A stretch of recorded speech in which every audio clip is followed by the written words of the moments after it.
एक दिन कैलाश पर्वत पर शीतल हवा बह रही थी। माता पार्वती ने भगवान शिव को ध्यान में लीन देखा। धीरे से मुस्कुराते हुए उन्होंने कहा, पार्वती, स्वामी आप तो साक्षात महादेव हैं, त्रिकालज्ञ योगेश्वर, किंतु मुझे एक बात सदा विचलित करती है। शिव, कहो देवी, क्या बात तुम्हारे मन में चल रही है? पार्वती, मैं देखती हूं संसार में मनुष्य धन और बल को ही सबसे बड़ी शक्ति मानता है।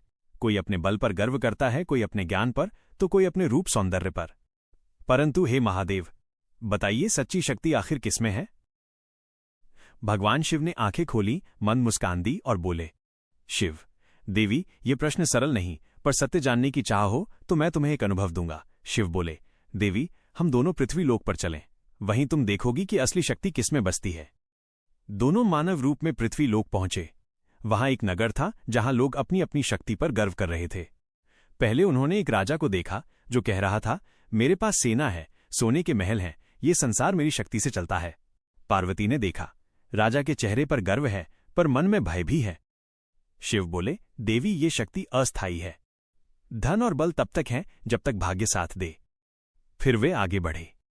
एक विद्वान ब्राह्मण मिला जो ग्रंथ पढ़कर बोला, ज्ञान सबसे बड़ा बल है, जो अज्ञान मिटा दे वही सच्चा शक्तिशाली। शिव मुस्कुराए, ज्ञान महान है, पर यदि उसमें करुणा नहीं तो वो अहंकार बन जाता है। अंत में वे पहुंचे एक गरीब किसान के घर। वो मिट्टी से सने हाथों से रोटी बना रहा था। उसकी पत्नी ने कहा, आज अन्न कम है, फिर भी एक भूखे साधु को पहले खिला देते हैं। किसान ने हंसकर कहा, हमारे पास जो थोड़ा है वही प्रभु की कृपा है, देना ही हमारी असली पूजा है। पार्वती की आंखें नम हो गईं। शिव बोले, देखो देवी, यही है असली शक्ति, प्रेम, करुणा और त्याग। जिसमें दूसरों के लिए दया हो वही सबसे बलवान है। अब शिव ने अपना दिव्य रूप दिखाया। किसान और उसकी पत्नी के चरणों में झुक गए। पार्वती ने आश्चर्य से पूछा, स्वामी, आप स्वयं भगवान होकर एक साधारण किसान को प्रणाम कर रहे हैं? शिव बोले, देवी, ये साधारण नहीं, ये आत्मा का श्रेष्ठ रूप है।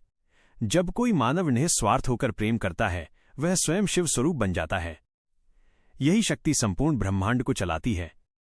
पार्वती के नेत्रों में श्रद्धा के आंसू थे। उन्होंने कहा, स्वामी, आज मैंने समझा, सौंदर्य मिट जाता है, धन घट जाता है, पर करुणा और प्रेम अमर हैं। शिव बोले, देवी, जब कोई मनुष्य अपने भीतर शिवत्व को जागृत कर लेता है तो वही असली शक्तिशाली बनता है। शक्ति का अर्थ है क्षमा में बल, प्रेम में तेज और त्याग में विजय। माता पार्वती ने हाथ जोड़कर कहा, प्रणाम महादेव, अब मैं जान गई, संसार की सबसे बड़ी शक्ति है निस्वार्थ प्रेम।